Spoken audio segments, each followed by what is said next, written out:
নমস্কার সবাইকে, আমি পিয়ালি। আমার আরও একটি নতুন ভিডিওতে তোমাদের সকলকে স্বাগত। ভিডিওটা হচ্ছে ৩রা মে। সেদিন ছিল আমার বাড়ির পাশে একটা দাদার বিয়ে। তো চলো ওর বিয়েরই কিছু ভিডিও তোমাদের সাথে শেয়ার করি। জানো তো, গায়ে হলুদে ফার্স্টে যাওয়ার আমার কোনোই প্ল্যান ছিল না, কেন সকালবেলা রোদের মধ্যে বাইরে বেরোতে আমার একদমই ভালো লাগে না কলেজ ছাড়া। তাও দাদা এসে বলে গিয়েছিল বলে কোনো রকমে রেডি হয়ে চলে গিয়েছিলাম।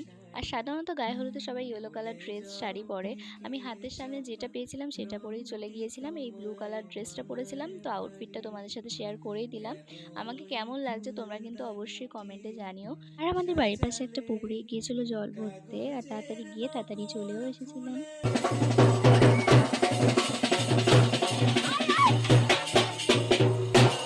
জল ভরতে যাওয়ার পথে আর আসার পথে সবাই অনেক নাচানাচি করেছে, কিন্তু বিশ্বাস করো রোদের মধ্যে বাইরে বেরোলে আমার কিছুই ভালো লাগে না। বাড়ির সামনে আসার পর আমি একটুখানি নাচ করেছিলাম, সেটাও তোমাদের সাথে শেয়ার করে দিলাম। তারপর শুরু হয়ে গেল ওর গায়ে হলুদের পর্ব। ভিডিও শেষে দেখতে পারবে দাদারা ওকে কি বিয়ার না ওটাকে কি বলে আমি অত জানি না, সেটা দিয়ে স্নান করিয়েছিল। তো এই ছিল ওর গায়ে হলুদের একটা ছোট্ট ভিডিও। ওর ওয়েডিং রিসেপশন সবটাই তোমাদের সাথে শেয়ার করব, তার জন্য কিন্তু আমার চ্যানেলটাকে সাবস্ক্রাইব করে রাখতে হবে। আজকের ভিডিওটা এই পর্যন্তই, ততক্ষণের জন্য টাটা।